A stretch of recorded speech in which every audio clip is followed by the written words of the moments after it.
bibigyan ka lang, utusan ka lang. Yung ising sa amin, papadelin ka. Papaluin ka ng tubo sa binti. Padel pa. Oo, tapos papasuhin ka ng lighter dito sa daliri mo para bumakas yung Papasuhin. sa inyo. Tapos bububugin ka ng 10 tao sa 3 minuto. O ano? Ganun lang gising. Ano?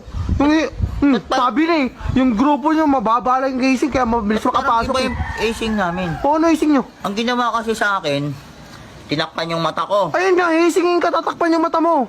Para di malaman kung sinong bubugbog. Binubad ko yung short ko, pati brief ko. Ayun nga, paddle nga. Ayun yung tinatawag na paddle, tapos papaluin ka rito. Tapos pinatuwad akong ganyan, oh. Ayun nga, pilang palo ginawa sa'yo.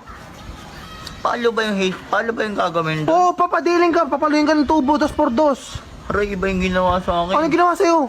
Tinira nila ako. Tang, gagi ka. Hindi ba ganun yung acing? Hindi hising yun. Gangbang yun. Ilan sila? Madami, mga 20.